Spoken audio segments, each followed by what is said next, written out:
દિવસથી હજુ લોકોએ ગરમી સહન કરવી પડશે। રાજ્યમાં હજુ 2 દિવસ ગરમીનું પ્રમાણ યથાવત રહેશે। પવનોની દિશા બદલાતા ગરમીના પ્રમાણમાં વધારો થશે। સૌરાષ્ટ્ર કચ્છ બાદ અમદાવાદમાં હીટવેવની અસર થશે। ઉલ્લેખનીય છે કે છેલ્લા કેટલાય દિવસોથી પડી રહેલી કાળઝાળ ગરમીથી લોકો ત્રાહિમામ પોકારી ઉઠ્યા છે, ત્યારે હજુ ગરમીના પ્રમાણમાં વધારો થવાની શક્યતા છે। પવનની દિશા બદલાતા ગરમીના પ્રમાણમાં વધારો થશે।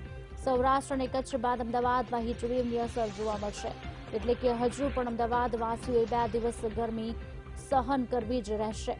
રાજ્યમાં હજુ 2 દિવસ ગરમીનું પ્રમાણ યથાવત જોવા મળશે। કાળઝાળ ગરમીમાં લોકો પણ હવે ક્યાંક ત્રાહિમામ પોકારી ઉઠ્યા છે। ક્યાંક વાતાવરણમાં પહેલા પલટો આવતો હતો, પણ હવે તે સ્થિતિ પણ બદલાઈ રહી છે। 2 દિવસ ગરમીનું પ્રમાણ યથાવત જોવા મળશે। આજ અંગે વિગત આપશે અમારી સંવાદદાતા દિવ્યા જોડાઈ છે। દિવ્યા, શું વિગતો પ્રાપ્ત થઈ રહી છે? હવામાન વિભાગ આ વિશે શું કહી રહ્યું છે?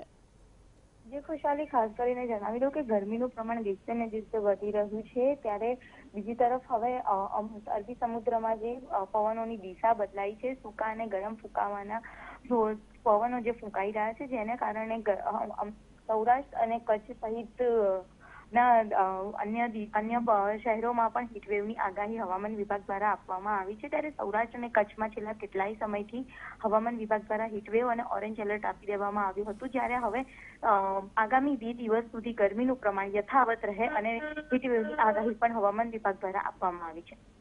આભાર દિવ્યા।